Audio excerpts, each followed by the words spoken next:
So I will explain it before I proceed with the demonstration in our ARC map. So assets now, let me say, for example, I worked in the electricity sector. So now, when you talk about the assets in the electricity sector, like IBDC and all that, EDC, you have many, about 3 in Lagos, Ikeja, Disco. So now, when you talk of their assets, you talk of their, what we normally call transformers. You talk about their poles. You talk about their wires. You talk about their injection substations. These are electricity distribution assets. That is the company, those discos, like in Ibadan, is covered by IBDC. So Ibadan Disco now, they have all these things. Then the second part is the customers. Who are the customers? Those people that are legally registered, that actually consume and pay. Those are the customers. If you are connected illegally and you don't pay, so you are not a customer. You are not a customer. Even they can just categorize you as potential customers, so that when they catch you, you start paying. So you are just equal with the, even you are worse than the people that have not connected. So those are the customers, those that are legally registered and they do pay their monthly or periodic fees charged them by IBDC. So now, in order to get these things done, there are certain procedures we follow. One, you are now asked to map the assets of IBDC. For example, let me say Bodija area, or Molete, or Dugbe, or Akoron, any of them, their service centers, you are asked to map. First and foremost, what you do is, they've told you where they want you to capture the data, the assets. So what you now do is, first, you get the satellite imagery of that location.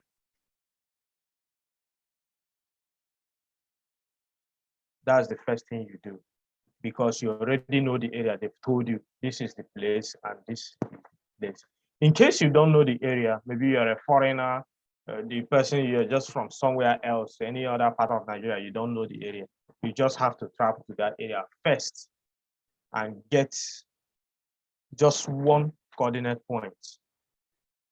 So that with that coordinate point, you can now use it to get an imagery and download, that is the imagery, to view that area, to view the makeup,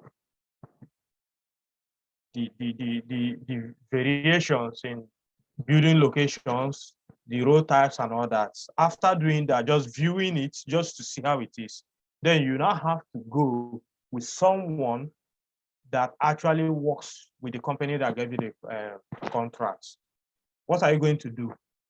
First thing is to delineate the boundary of that coverage area, whether it's a service center, whether it's a business hub or a region, depending on their divisions or categorizations in IBDC that they've given you the area. So you now go and delineate the boundary, because all your work, all the data you are going to capture, all the analysis you are going to run should be restricted to that area given to you to work. For example, it could be UI. So the first thing you do is, straight up, you go to UI and create the boundaries.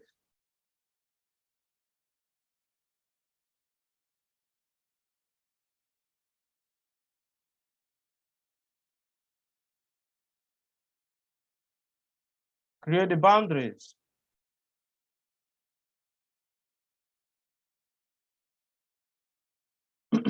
Excuse me.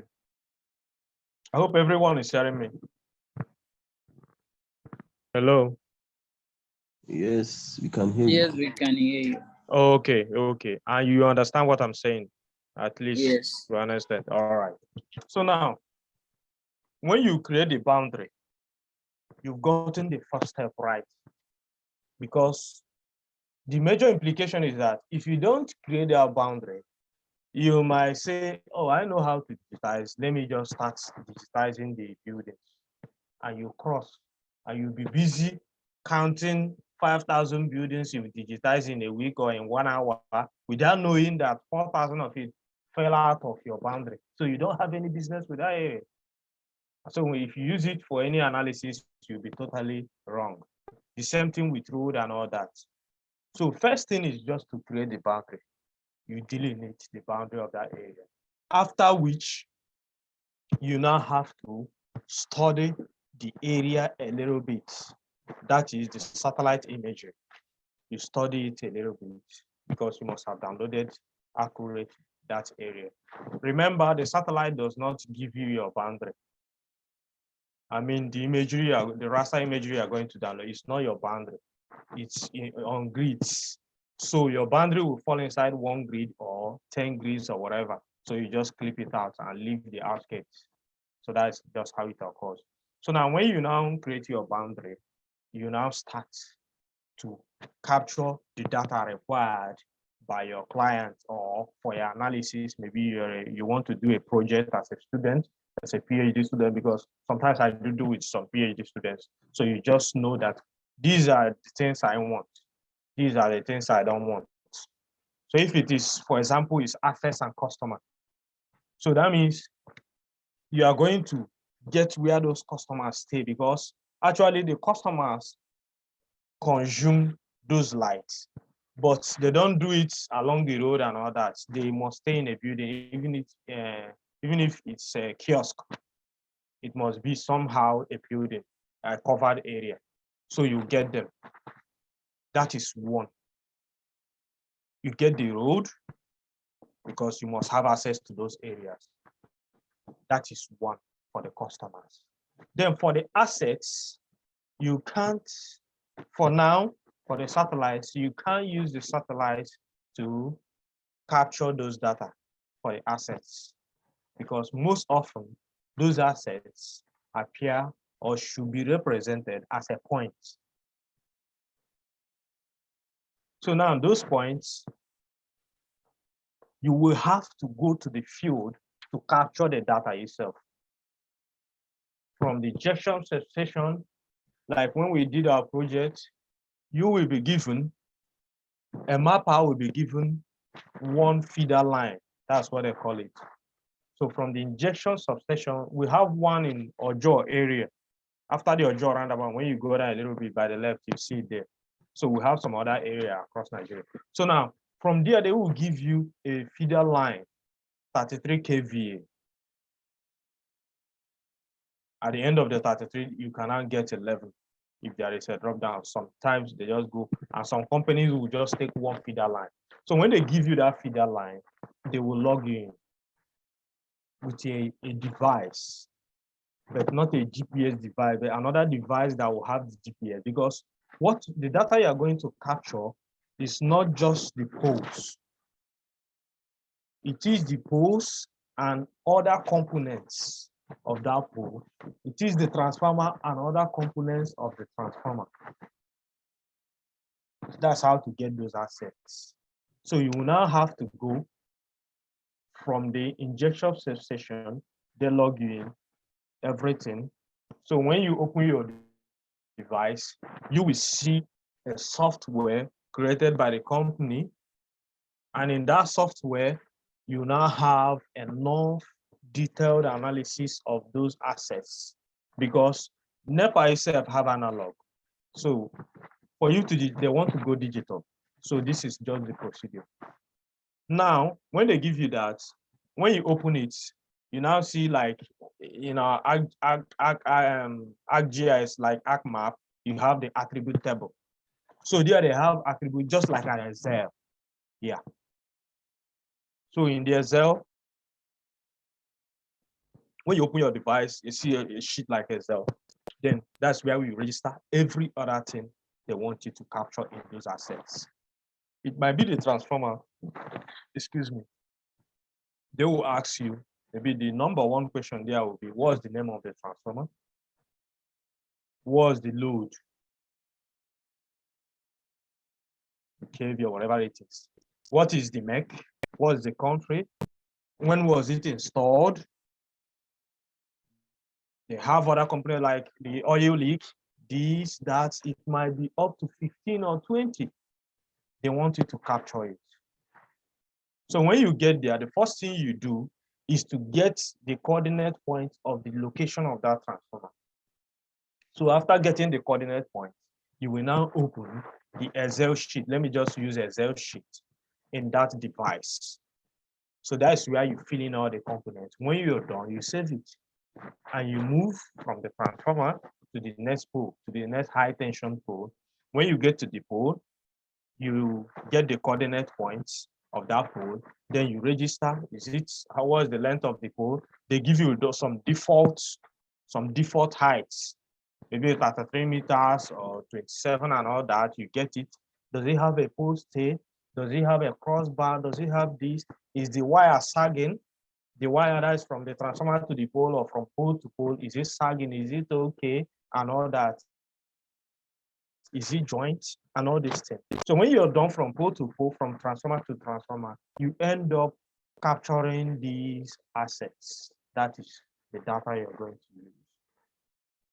The same thing goes with the customers. You move from one low tension, low tension pole to the next till you get to the building. So you get the name of the building. After you must have got it, remember the first thing is to get the coordinate point of that area. So you get the name of the building, the name of the customer, and the load, how many phase. You talk about the customer. Is it a commercial enterprise? Is it a hospital? Hello? Hello? Hello, Mr. Raymond. Yeah, I hope everybody is following. All right. So I'm just explaining because I will still demonstrate them a little bit for tonight. So now, when you get for the customers, you now get, is it a commercial? Is it residential? Is it residential? Is it special? You understand? Is it industrial? So all these things you tell, and you give their load, and you give their transfer, their meter, you get the points. Is it okay? Is it illegally connected and all that? That's when you locate them and you record them in that Excel sheet. And when you do, you save. And in all these things, you don't just record, you don't just capture the alphanumeric data. You also take pictures for verification. So when you do all these things, you end up maybe in a month or in a year, you can now cover, let me say, Bodija or Duque, all the assets and customers in that area. After doing that, you can now use the data to run your analysis. It might be just like we know Nigeria, you want to improve on NEPA supply, electricity supply. You can't just assume that you know some areas that have a bad transformer or that area that have good transformer but overloaded and all that. No, you have to go and capture the data because it's a very large country or a very large region or disco. So you have to get all these things so that you can sit down and plan. These are a number of transformers that are bad. These are a number of poles that are bad. These are a number of illegal customers. You understand? So at the end of the day, you know what you are losing from the illegal customers or from spoiled devices, assets, or from malfunctioning. It's not really spoiled, but sorry, not malfunctioning, overloaded. So sometimes it's still functioning, but due to that overloading, it is not optimal. So invariably, you're losing somehow because you can't even increase your charging rate because people will complain. So they use their private generating set to supply light. So there are many justifications whereby you, from your analysis, you cannot say, yes, we are losing because of this, because of that. Then you can now sit and profile solutions. You're going to improve on transformer from this place to this place. You're going to improve on customer access to this place. These are even number of customers that are not connected. These are areas that are not connected already. So they are potential customers. So when you do that, it can now sit down, you can now sit down and make a very good and accurate budget for your management. You say, okay, we are going to invest 1 million naira in the next 2 years to fix the problems. We are going to whether lobby or write to the Senate subcommittee on electricity so that they amend law so that those illegal conductors will face whether fine or prison sentence so that people will stop that. Do you understand? We are going to do awareness to tell people this, that.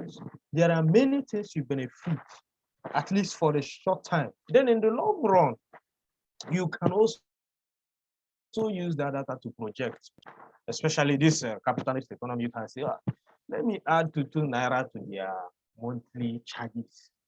So at the end of the day, I will make extra 200,000 on top the 550,000 I'm making. You know, because they are all in private hands now. So most of them, they care about their, from time to time, they do increase their rate, charging rate. So now, because of the availability of data, you can now project this, that, this is what I will get, this is what I invest, this is what I'm losing, this is what I'm gaining, and all that planning. That apart, even when there is an invention that is new equipment, not really maybe from other countries they are doing, you just want to start using it in Nigeria or something like that. You can still use those data to do the planning. And say, okay, we are now trying to use this type of meter or this type of transformer. This is the locations, this is, and all that. There are many things you can do with it. Then research students or even private individuals can also use the data to do their research. Whether it's electricity distribution improvement, whether it's the generation improve, or all from generation to consumption, they really want to overhaul the whole system. You must have all these data. If you don't have it, you're just in trouble. The same thing goes with other aspects of GIS application. You must know the location and you must capture the data and use it for your analysis. So tonight, I would like to use the electricity one. If we still have strength to wait, then I can go over to geology, talking about some pollution because there are some PhDs nowadays, so I still have enough knowledge on that. Suitability study again is another area whereby you can use some parameters to run some analysis to and know if those areas are suitable. Let me say maybe to site an industry or to site, let me say West Bean. You want to site a landfill. So there are many analyses you have to run. You want to check water pollution, maybe on a river or in a town. There is a big river in the town. So you want to check how the pollution spread is. You want to cite maybe a resort and all that. So these are many things. We have many data we have to use. But first and foremost, we must know the data we need for the analysis and we must know how to capture them. That is the most important thing, because if you know the data you need and you don't know how to capture it, you're in trouble. If you know how to capture it, but you don't know the data you need, you're also in trouble. So all these things must come together for you to make a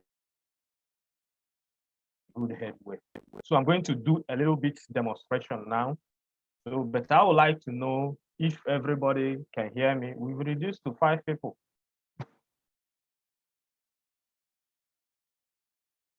Hello. Hello, I can hear you. Okay. So should I proceed with the 5 of Yes, us? you can proceed. We Yes, can hear you. yes. All right. Okay. Thank you. So now your arc map, let's use arc map. So when you launch your arc map, the first thing you do is to set the coordinates. and you do it by right-clicking. When you right-click, you go to data frame properties.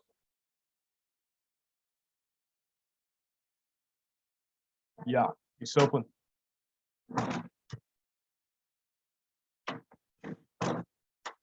So Hello, the Mr. data frame Raymond. properties. Hello? Hello, Are we you Yeah. sharing we me can't your see your screen screen. already? Yeah. No, we can't see your screen. We are seeing something else here. Sorry. Oh, okay. You can see it now. Yes, it's good now. All right. Sorry. Okay. So now, when you right-click, you go to coordinate system. You have many things here, so you just go to your coordinate system, and I want to use a part of Ibadan, maybe Dubai or Molefe. Then I will choose WGS 1984. That's he has explained it yesterday, so no need for me to repeat it. So, but now I will not use projected because I just want to do some brief demonstrations. But later on, I will use projected so that we understand the difference. So I will use the geographic coordinate system. That is the general one. So you just do apply and okay. So that whatever data I'm going to create will now appear in the appropriate location. So that is it. So now,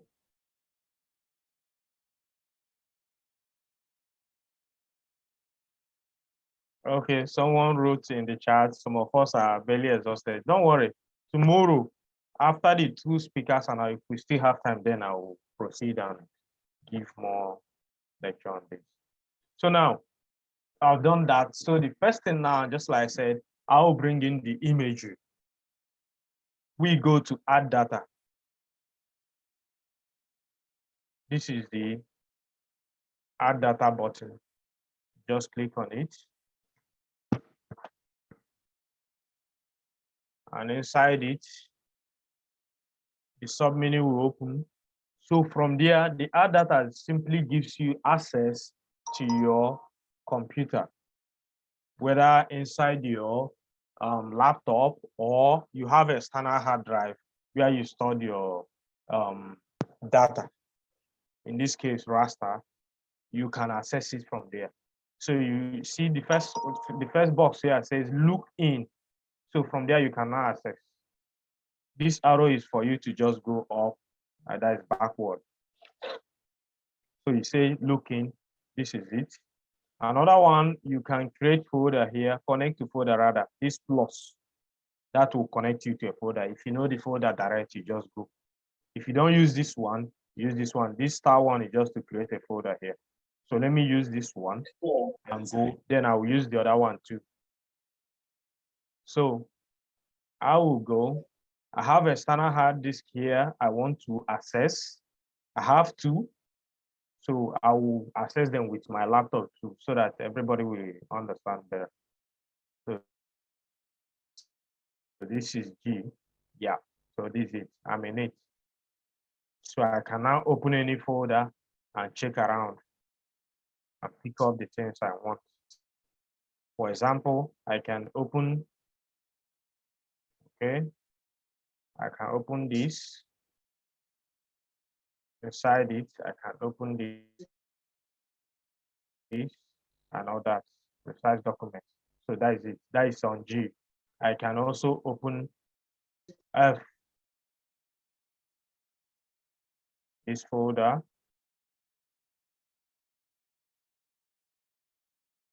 And go over here. So I can also open C, my C drive, and do the same thing.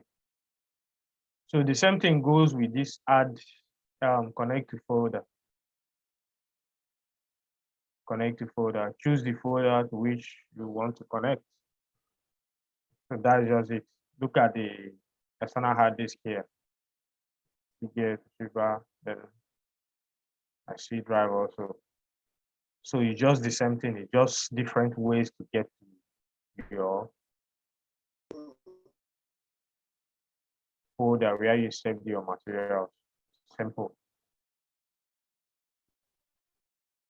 So now let me use this. We get this.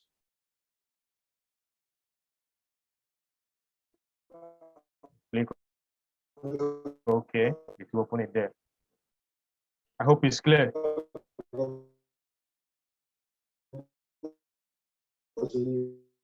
Hello. Hello. Yeah, we can do. It is clear. All right. All right. So if anybody just you don't understand, that is so that I'll go back so that the little ones we did this night we can just really understand it. Anything we are going to do, we need to understand it. So this is just the name I gave to the raster data, Ibadan 13 mosaic. So I'm going to load it. You just click on it and click OK. It will load into your application. This is it. So this is the click. So now you zoom in.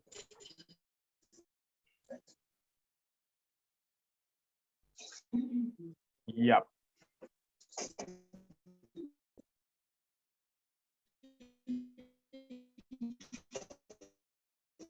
So for now, I don't know the part of Ibadan this is.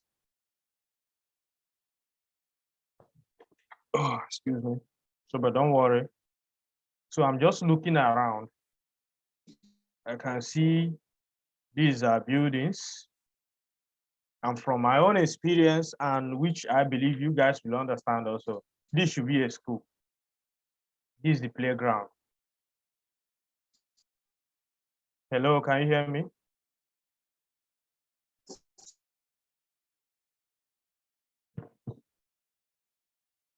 Hello? We can hear you, sir.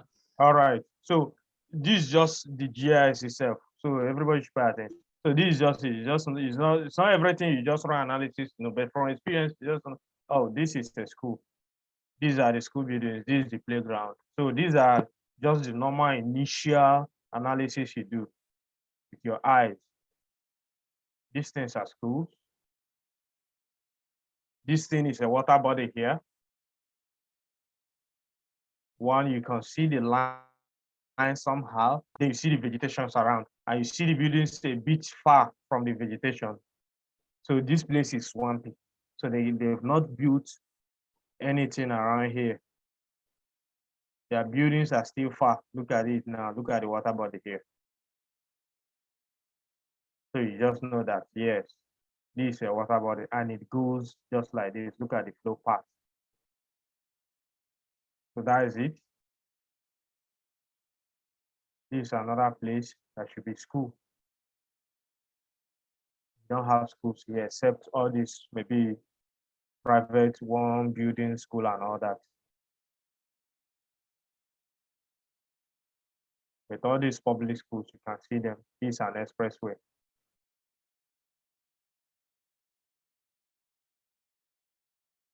So these are the normal things we do first with the imagery. Just play around it a little bit, just to know how it is. So that when you start your boundary delineation, it will not be all that strange and difficult.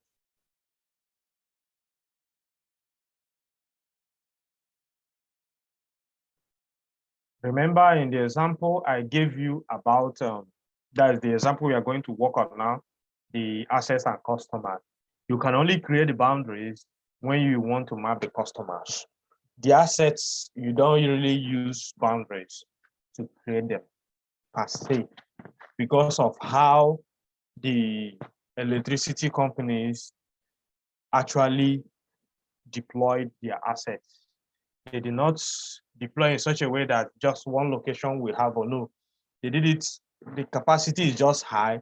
If that location doesn't have enough customers, other people can tap in.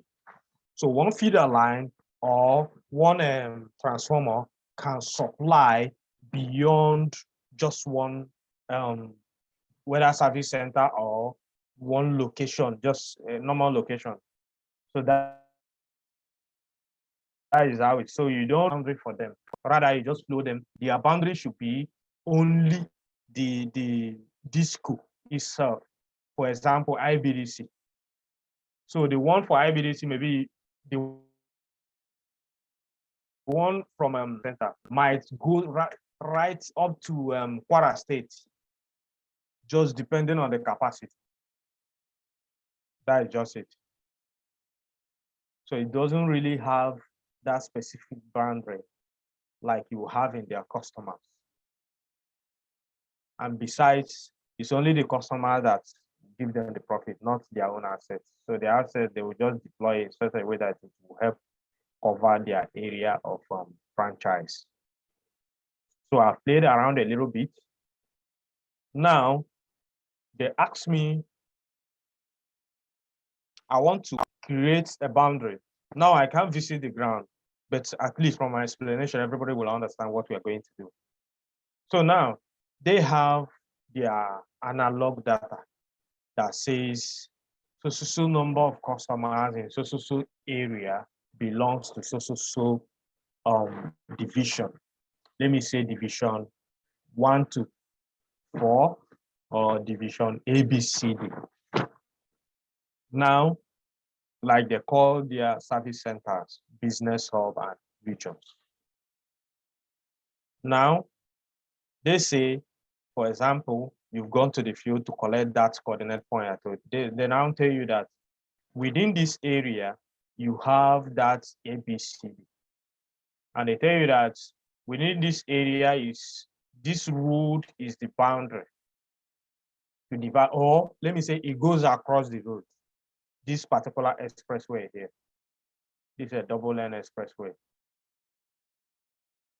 So it goes across it. Now, when you want to create those boundaries, for example, in this case, the customers, you must make sure that the boundary line does not fall on top of the customers or on top of the building of the customers, so that you don't cut them off.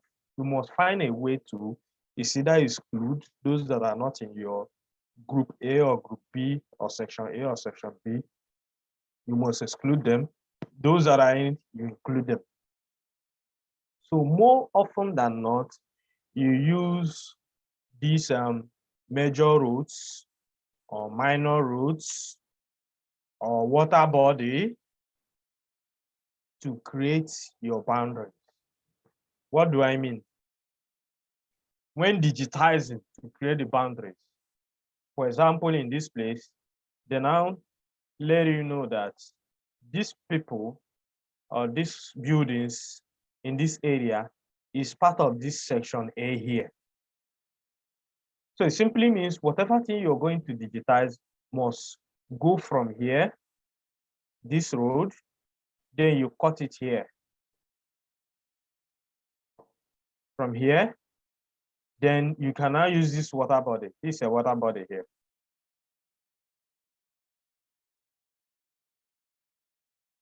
If we use Idrisi, another application, then we can run all this vegetation and all that. But ArcMap is not very good at that. So, but I will just explain, you understand, we'll do those ones later. So we can now use this water body here.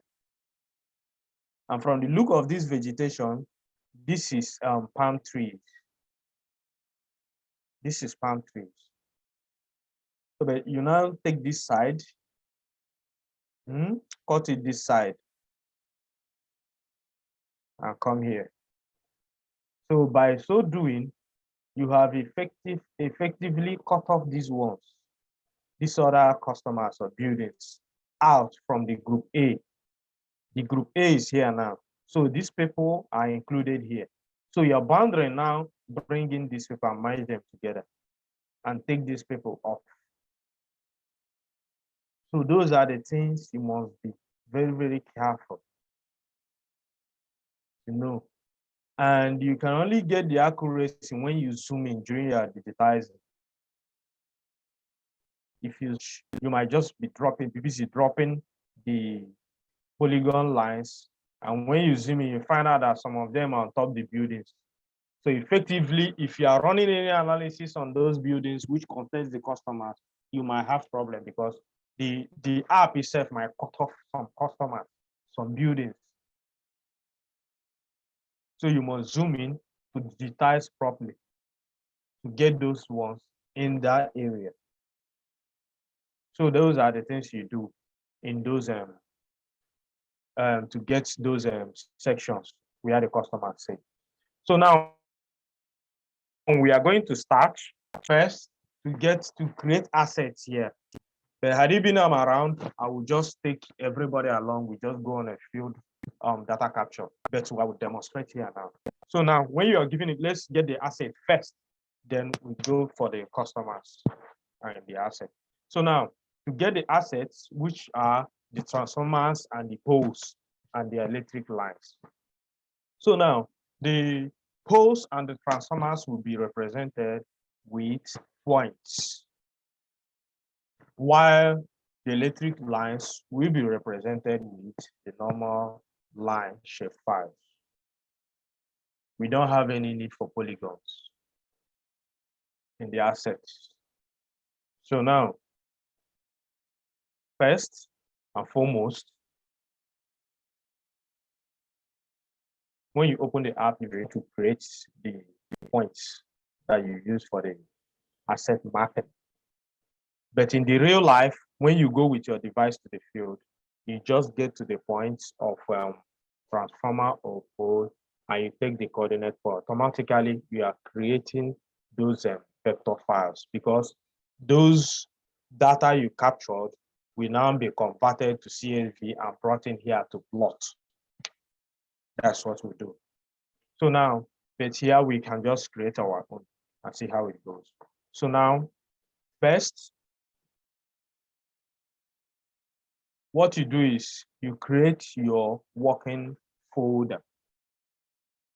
You create your working folder. It's very, very important, and you must be very, very patient to make sure that where you locate your folders or working folder is very, very easy to find. I said it in the afternoon, because if you are not patient and if you are not coordinated, you just be busy creating one data in the desktop, the other one in your C drive, the other one in your flash drive. And at the end of the day, when you shut down the app, everything will vanish because you will not be able to locate it. So when you open now, first, we create our folder. So one, you can go here at the catalog. In case in your own ArcMap you don't have it, maybe you just booted it, you don't have it, you just go to this space here, up here, and right click.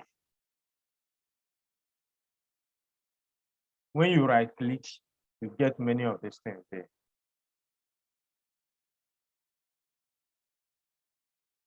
After that, another place you can get is here.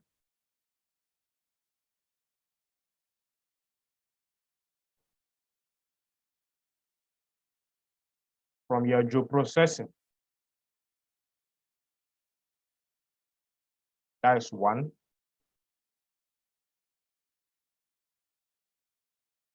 From your geoprocessing, you can get the app toolbox and get your results and all that. That's the second one. You can now get this one. Go to your table of counts. Sometimes it will vanish. You just come here and pick it up.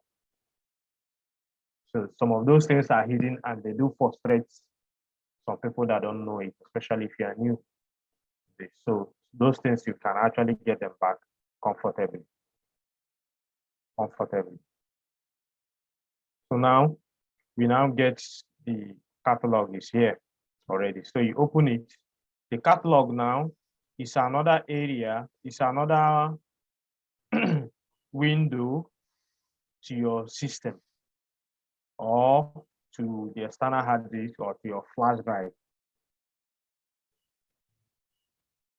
You can see all you can get from add data, you can get it from here now. See the C drive, F, G, all of them are here. So in this case, I want to use C. I go to C. I can pick another folder, or I can just take it from there. So if you want to take it from there, you right click on the C. When you right click, you go to new. From new, you can now create your folder. File database, personal, those ones, when you become a professional, you now know more about them. You can still use them. But let's just use the ordinary folder. So we create the folder now. So it's down there. So I have to rename it.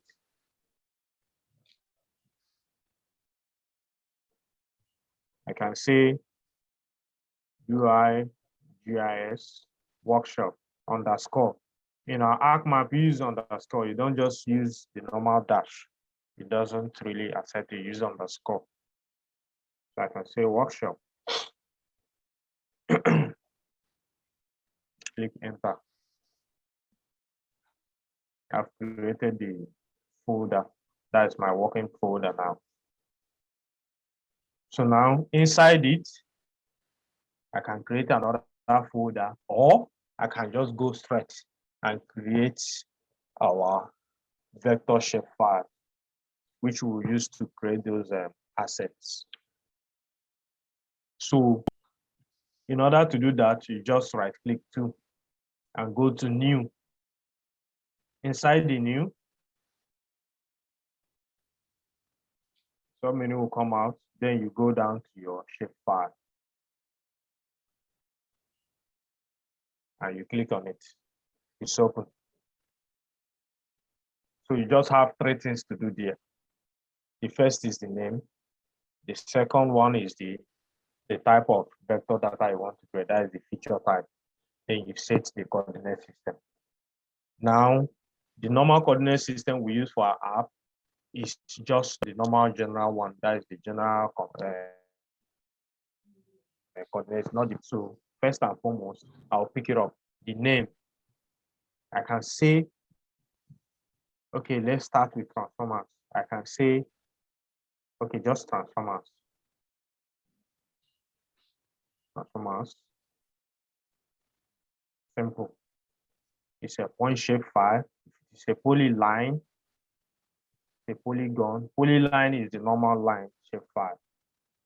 This is multi-point and other multi-part. So let's just pick this for a normal. Then the coordinate system, you just go to edit and see. I added it to favorite. That's why it's here, or else you would have opened here on general, and then you move down to world. So let me just pick it. When you pick it there, you can just right click and add it to favorite so that it will be here permanently. You can easily access it. So you just right click. It has added WGS 1984. You okay it. Yeah. So you can see it in these two places. In the catalog, it has appeared inside the folder. And on your table of content, you see it there. So that is it first. So now you have one thing to do there. One, you have the shape there. You can click on it and change it. Got it. So you just change your symbol, whether it's green, whether call any shape or any other shape you want, you can just pick it up. So let's just play with it and see how it works. And say, okay, I can use this. And say, okay, since electric poles, most of them are ash color, we can pick up this. But when you're picking up your colors, make sure it actually contrasts with the raster image on the background so that you don't just get confused or whatever. Later, you can, when you remove the image, you can change it to any color you want before you produce your final map. So let's just use, okay, let me say, this pink has a dot inside. You can also manipulate the dot inside. You just click on it, this symbol and all that. You just do it. Wait, open. All right. So we have the, look at it here. This for this one inside, this is the color outside the symbol. So if I want to manipulate this, you just click on it.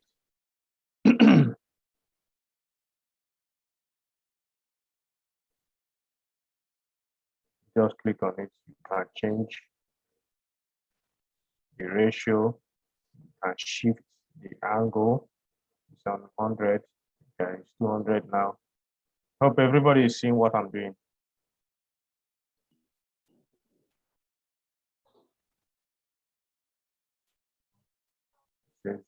Yes, sir. Okay, so you can change the size. Okay. Yes, sir. Remember, it's the point inside you're changing. If you can observe, it's reducing, it's increasing. You can change the angle.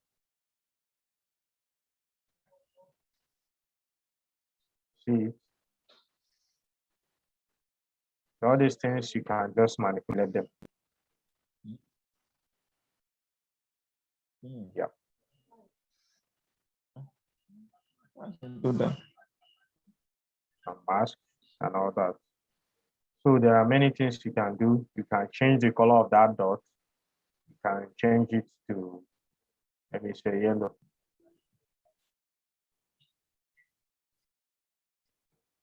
All these things you can just do. You just know where you can get them. Everything has changed. Now I want it, which is different from this one. So you can say, okay.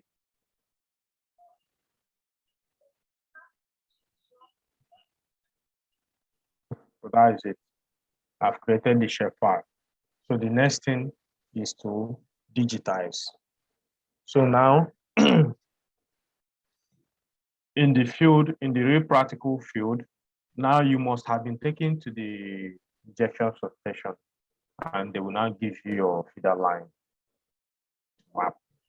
So when you go there, but here we don't have it, so we just start our digitizing. So you can start from here, or you can actually right click here and go to edit feature and start edit. It's the same thing. It's just that sometimes when you have so many vector shape files here, sometimes the app might just choose a different one from the one you actually want to use. That's, it happens when you choose from here. It might be that you mistakenly, like here now is highlight is blue. It might be that you have other shape files, that is vector shape files, like 4 or 5 other points here. You mistakenly highlight, and when you go here, it will choose that one. While in actual sense, that's not the one you want to use. So that is the reason why we just go here, go straight to that one. Right click, edit features, start editing.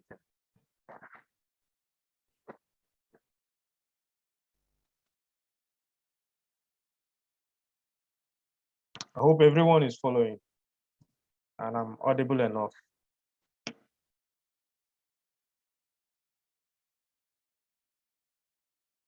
Hello. So Yes, Mr. Raymond, we are following.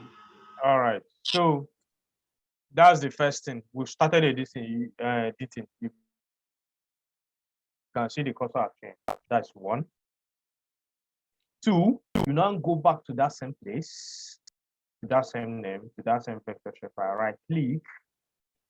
I'm just going through so that the procedure, so that you don't encounter some problem, because if you don't do some of these things, you just have problem digitizing. So when you right click the second time, you now go to you now go to a minute selection. And when you go to selection, you say make this the only selectable option. So that the reason is this, so that whatever thing you're doing inside your digitizing environment, it doesn't clash with any other one. because sometimes when this thing is active and you have many other shape files, you might change the cursor and tap on another one. It will just swap. The digitizing, the line will just switch over to that one. Before you know it, you have problem. The whole thing will be zigzag, connecting to the ones you don't want. But when you make it, after starting editing, you make it the only set. So whatever thing you're going to digitize will just be on that specific shape file. That's the essence. Then another thing is this. Sometimes when you're digitizing, you find out, especially it happens when you're digitizing some images, some that is shape files that are close to each other, whether it's a polygon, whether it's a line. Sometimes you see them overlapping, that is kind of touching the other one. They will not allow you to be precise. Your precision will reduce because it will just it will just clip into the other one. So you now come here and check it. We'll call it snapping. You now come here. So whenever you start, even whenever you install your ArcMap and everything, you just go to your snapping. That is, you go to the editor tool, click on it, on the arrow, and go down to snapping.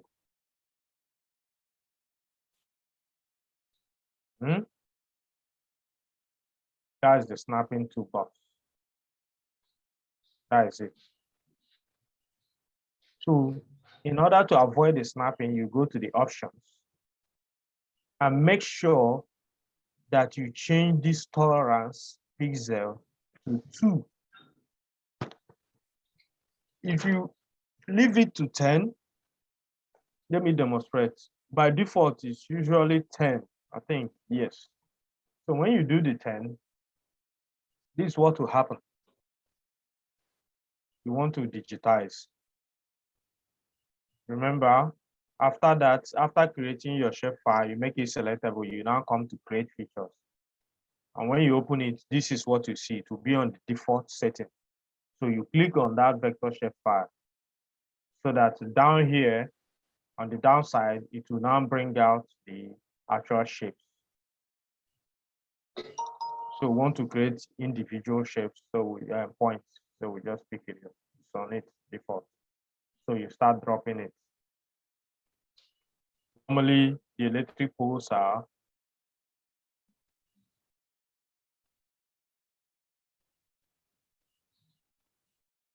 beside the road. So even if your mouse cursor is active on the vector shapefile you want to digitize, you can still palm. Because if you don't know, some people will now drop the active and pick your palm here and go back. No. Normally digitizing, we use your mouse. We use mouse so that it will be faster. Some people just use their display. Mouse is okay. So there is a knob, especially the ones that have this small ball at the center. So when you click the ball down, it will change your cursor to palm. So you can still leave the active part so that you don't go and pick your palm here, and just, no. You just click it down the ball. So now here, normally you have the post beside here. That is beside the road. So you just drop one here. And drop one here. When we go further, I'll show you how to get measurement. That is the distance, so that everything will be accurate, whether it's 50 meters or 10 meters or whatever. So you just pick. And yeah.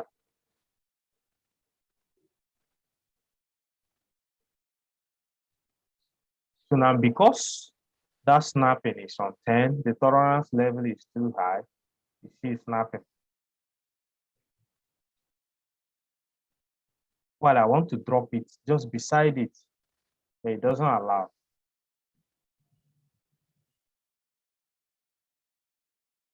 It will snap. It's very, you will notice it more when you are doing polygon stuff, when you are using polygon shapefile. So in order to avoid that, That's why you reduce this to 10 rather to 2, not this 10. So when you do it, you can easily drop. You can see it now. Hope everybody can see the difference. You see it's touching, but it's not snapping. Hello? Hello, Yes, everybody? we can see it. Okay, okay. You see it now, I can drop here comfortably. It's on top of it almost, but it's not snapping. That is it.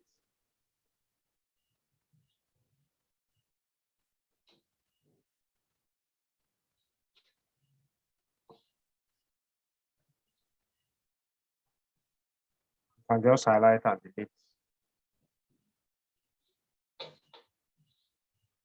And also you can just brush it over, it will highlight, then you drag it to any position.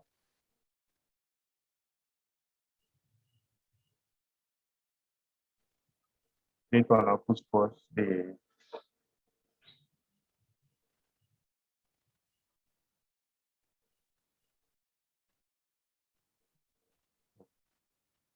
so that is it. So when you're done with this, you can save your edits. I've created a poll. These are just the polls now.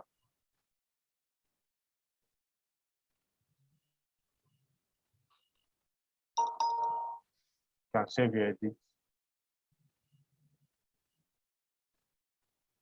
can stop. Now, since I want to use the same point shape files to create transformer, that is polar transformer, I can now manipulate this without, I can also create a new point shape file and use it to digitize for the transformers. On the other way around, I can also manipulate this one, split them up, and use some for electric poles, while the others for transformers. So you just have to work with your symbology.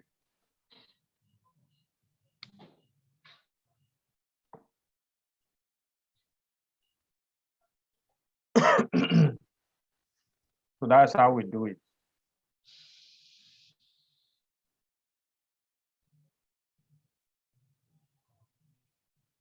We just, any questions so far so that we proceed?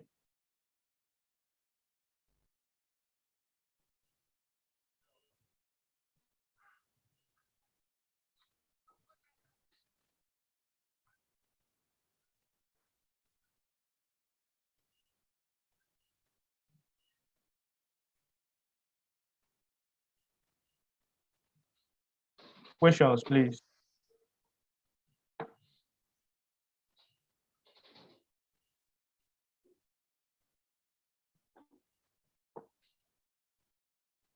Since we are good to go.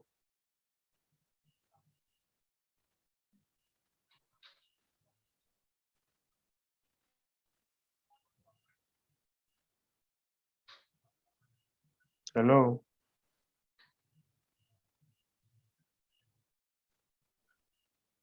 Hi. So, okay. So I hope no question so far. I'm just compressing the whole thing up. No question from my own end. All right. Maybe after Okay. the class, people will ask questions. All right, better. So now to get to the symbology, in order to manipulate this vector shape file we've created already.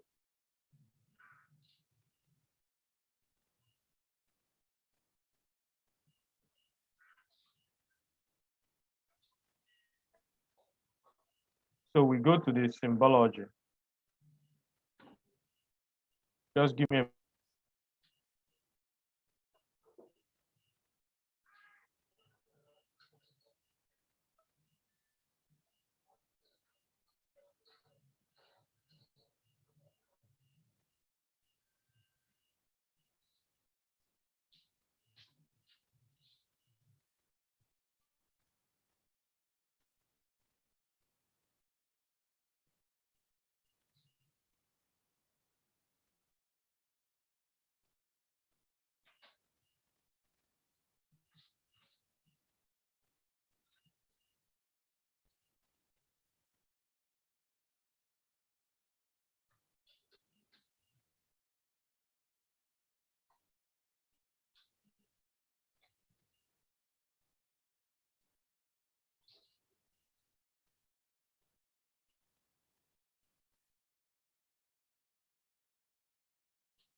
I'm sorry for the little delay. So now you right click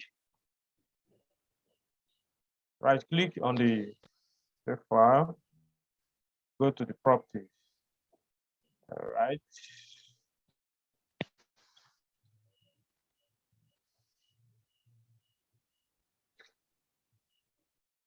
So now that's the layer properties. Then you have many options there. We'll also learn these ones, letter, source, selection, and all that. But let's just go straight to what I want to do now. You just pick up the symbol logic. That's the symbols I've created. So now I want to manipulate it. I want to divide it into two so that we'll use one to represent the transformers and use the other to represent the poles, electric poles. So we go to categories. Yep.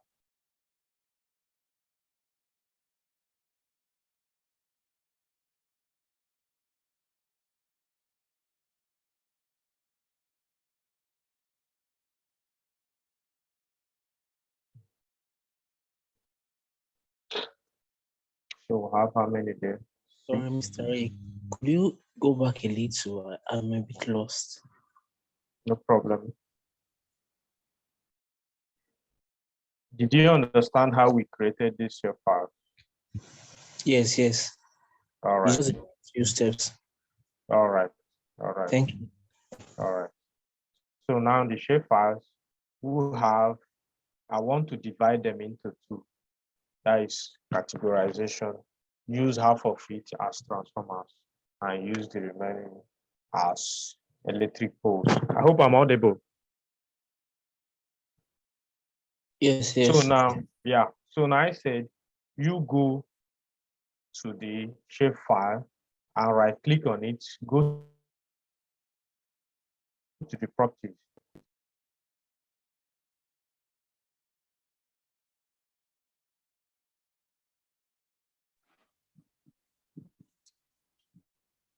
Halima, what's the Yes. question? Hello, can you hear me? Yes. Why can't we just use another feature, another like symbol for the to differentiate the transformer and the poles? Yes, I said it earlier. I said you can actually do that.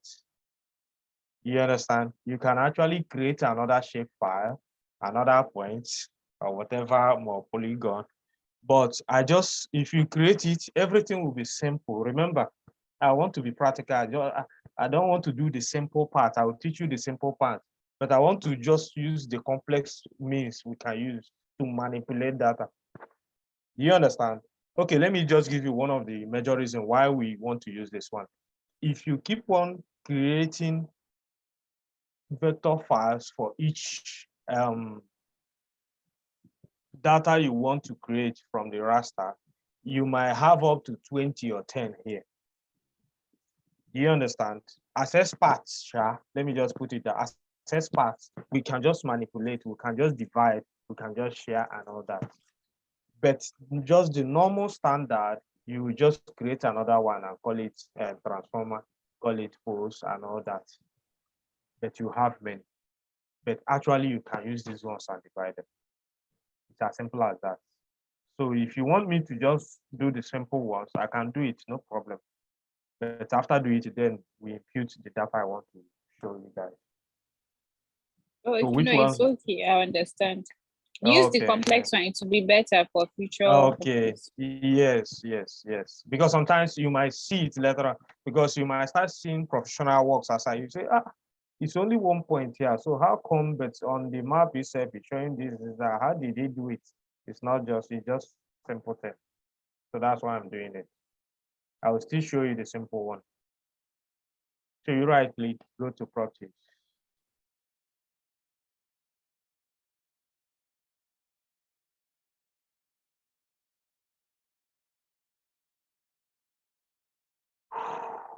All right, symbology, see there.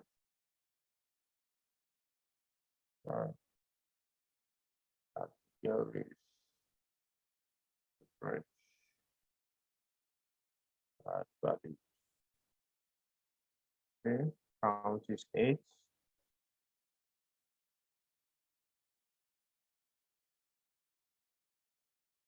All that. So I manipulate the colorations as you wish.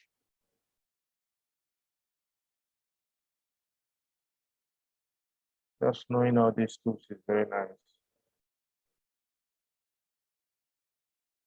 If you don't understand it now, but with time,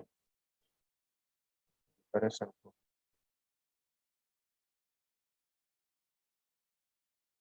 These are the quantities, also different.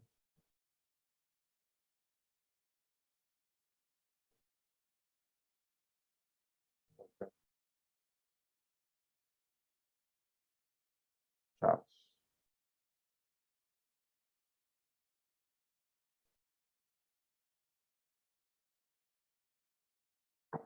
So that is it. So you see the number here, 8, because the number of vector share files here is 8. 1 is okay, 1 is hidden. Yes, complete 2, 4, 6, 8.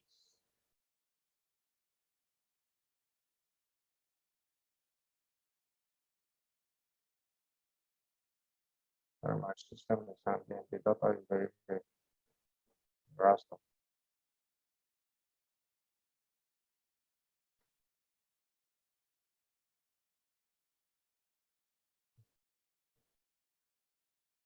Okay. Yes. Fine. Okay. All right. So now, first and foremost, before we now divide them, let's just change their names and all that. So on the table, that is the attribute table for the shape files, we are going to create another column and name them, categorize them here. Then we now go to the symbology to change their shapes and all that straight up, and everything will appear different. So first, we just go to this, the first one, say add field. And now say whether names or categories or types. Let's use types.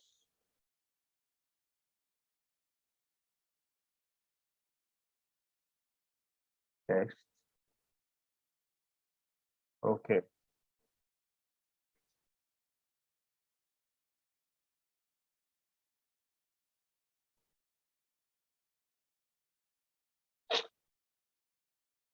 Yeah. So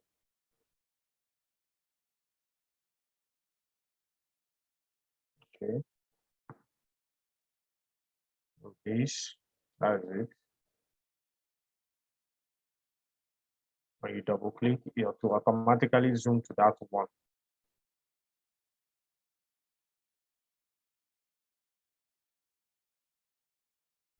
Draw it down to highlight that four. The four is highlighted.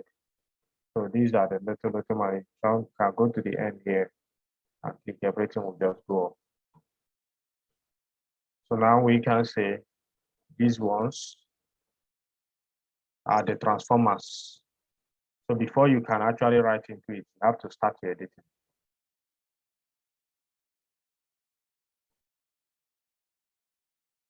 Yeah, remember selection. You can say T1, that is transformer 1.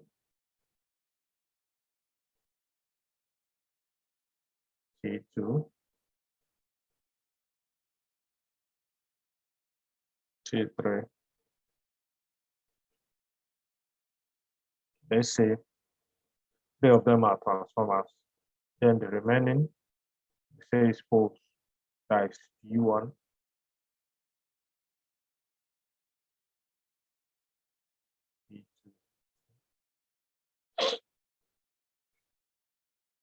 P2. P2, okay. P3. 4. And P5.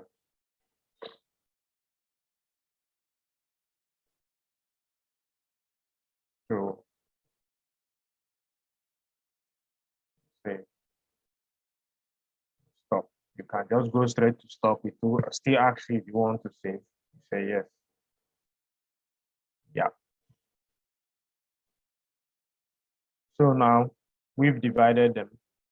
First one, that's from 0 to 2, which are the first 3.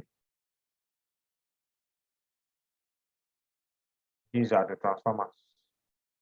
Or we can spread them up and say this, the first one is a transformer, the second are the first one, then the fifth one is a transformer, others are both if we wish, if we like. But just let's see how we can manipulate them now. That's just the main point.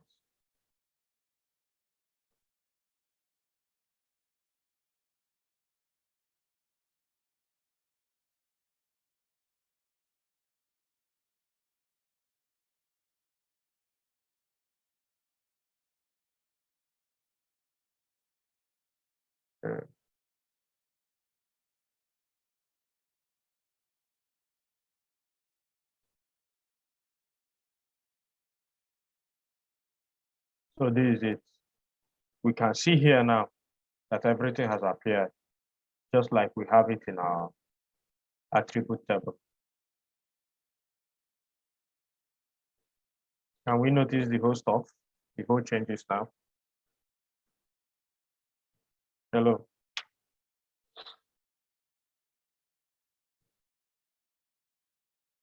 Everybody is listening. All right. So the first thing now, we can now manipulate the symbols. You can say you just click on the symbol. Since the first, that is P1, P2, P3 are transformers. Sorry, are poles. The P's are poles, the T's are the transformers. We can now change their symbols here.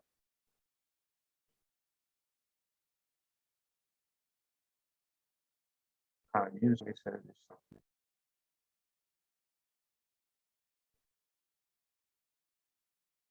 Use the size so it doesn't cover the whole area.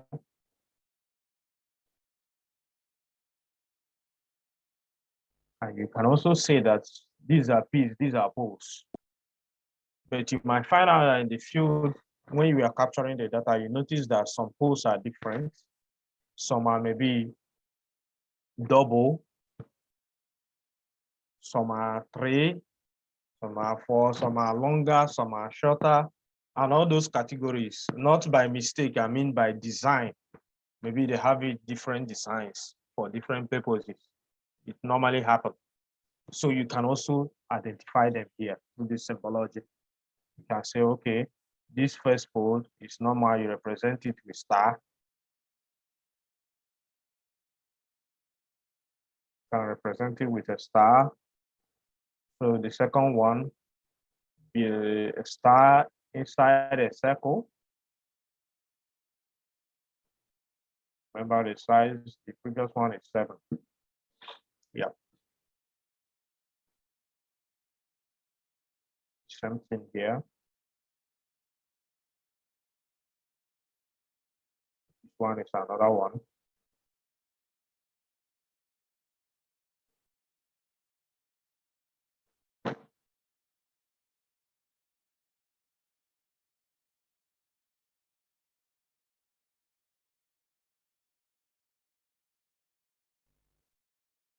Let's use it first one.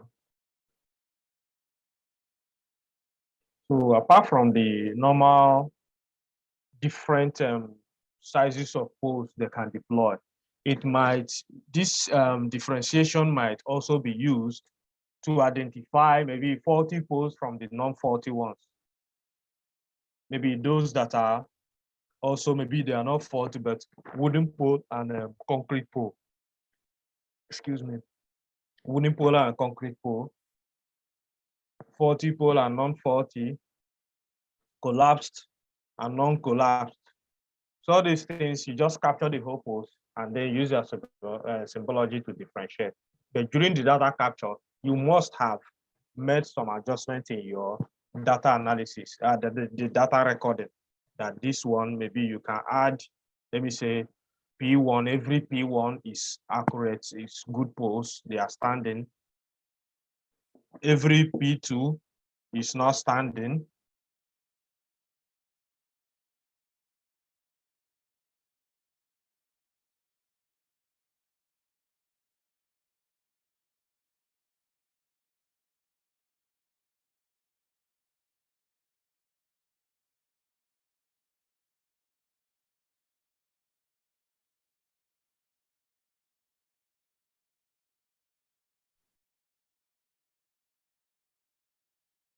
Hello, okay, sorry.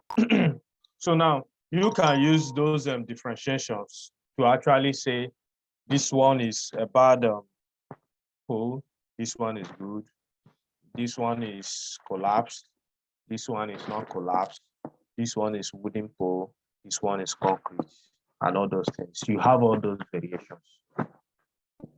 So this is how you can actually manipulate data to actually show those differences, those variations, the data captured. So you see that creating each one with a new shapefile will not actually make sense, because it will now mean you will plot and skip and plot again. So just plot everything, then you now differentiate them. I hope I'm clear on that.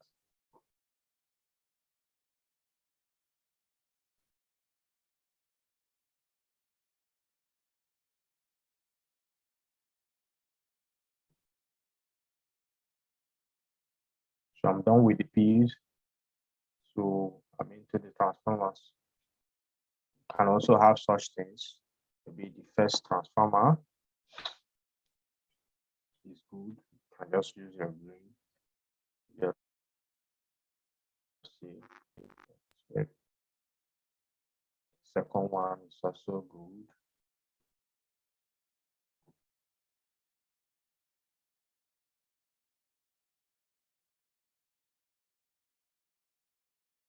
While the third one is faulty. So you can use the same shape. Let me just try and now different. The same shape, now use different color. Simple. You can say, okay, red.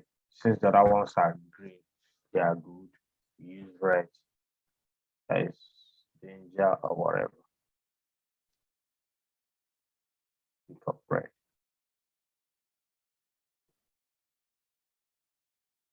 When we do that, we can actually end up creating something very different but more precise to our issues. Now, hope everybody can see the new shapes we have there.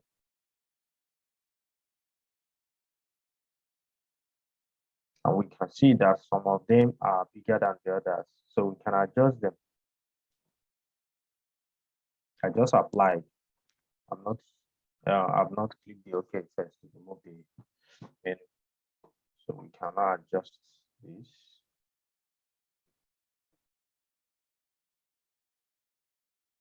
Yeah, let's see.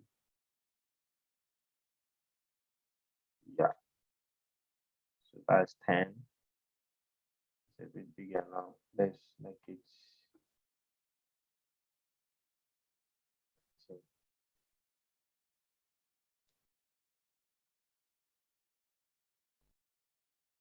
Okay. 13 is okay. So we'll adjust the other ones to 13.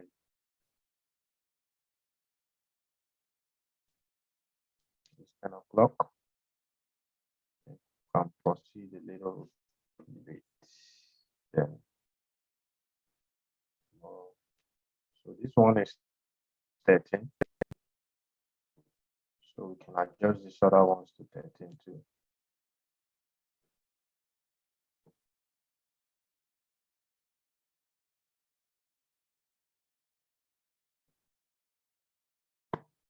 Okay.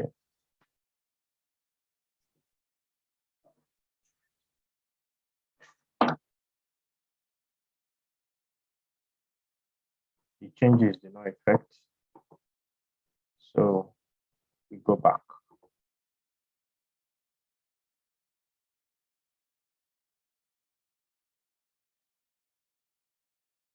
Because we did not apply before the okay. I just okayed on it without applying the new adjustment.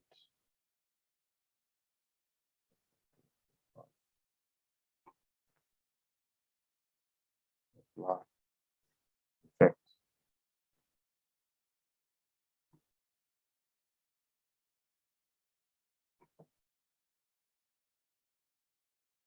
Yeah. This one is little too.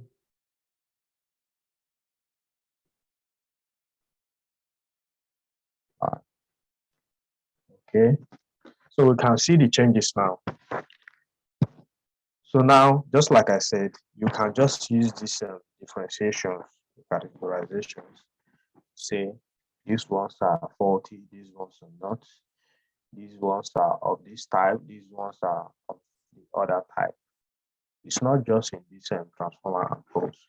You can also use it maybe to identify locations of maybe pollutions or resource deposits. You can say, oh, this limestone deposit here has maybe this one is limestone 50% purity. This other side is 30%. This other one is 85% purity. So all those things, you can actually just create the shape files for those areas, then go to your symbology and make the adjustments in order to actually show the different variations you have in those locations. Those are the reasons why we use this one, rather than creating shapefile for one, creating for this and for that. So this is the first stage for now. This after 10, I don't know if we'll proceed now or tomorrow. Please indicate so that I will know if we can make it maybe 10:30 stuff.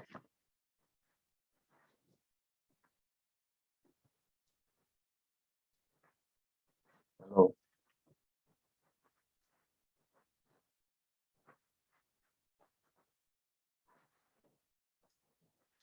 So those though. Hello.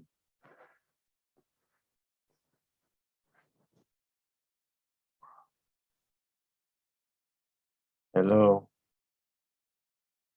Hello. I'm alone. Since I'm alone. No, you're not alone. We are here, sir. Ah. Okay. So my last question, please. Can someone respond to it?